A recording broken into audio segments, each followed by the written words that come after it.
Okay class, today we're going to be discussing anxiety disorders. Y'all each were assigned to one of these subcategories: general anxiety, OCD, PTSD, and factors. It's presentation day. Who's up first? Colton, how about you present first today?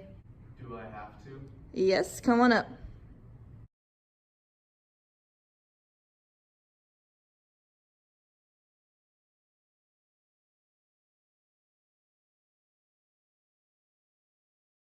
General anxiety. It is a feeling of uneasiness or a very tense feeling in situations, and you may not know what causes that tense feeling, so it becomes really hard to avoid or relieve the tension.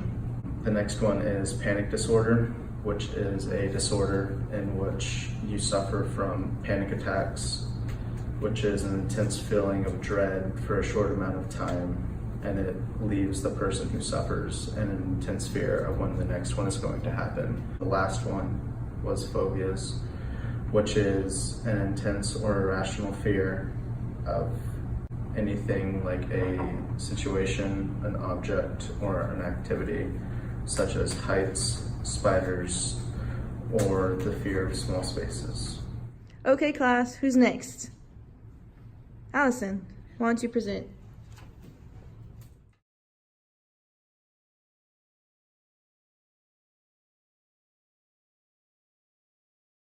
Hello class. So as with anxiety disorders, we see aspects of our own behavior in obsessive compulsive disorder, which is OCD. Obsessive thoughts are unwanted and they may seem like they will never go away. On a small scale, obsessive thoughts and compulsive behaviors are a part of everyday life. For example, one can wash their hands, but you wouldn't see one washing their hands so much where their skin would become raw. That would be an example of an obsessive compulsive disorder. Okay, good job, Allison. All right, who's next? All right, Kara, why don't you come and present?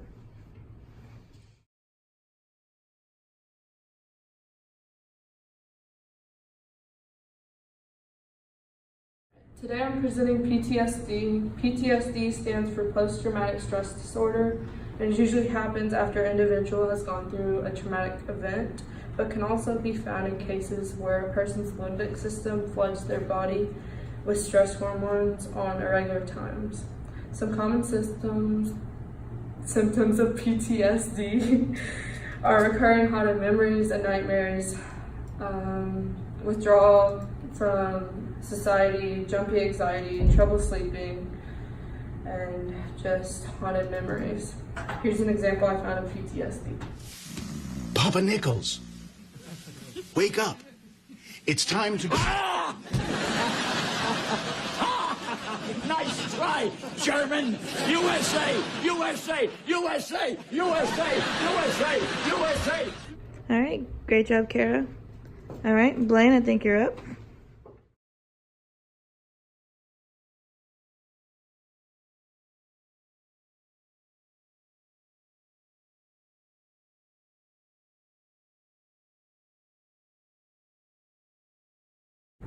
So there are three factors that play into anxiety disorders. There's your conditioning, there's your cognition, and also your biology. Conditioning is when you associate two or more things together. With anxiety disorders, a normal stimulus is considered bad because it is linked with an anxiety-inducing event.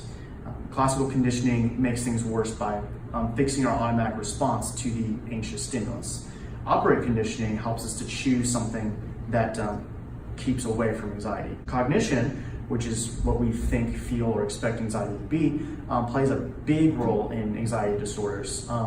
There's the observation of what we can be afraid of. There's also, we have over-exaggerated fears, and also memories of past experiences can come back to haunt us. The last thing is biology.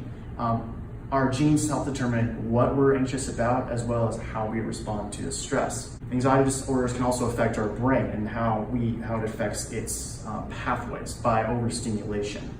Hello class, as you can see, Kara, Colton, and Blaine did a good job in explaining anxiety disorders in their presentations.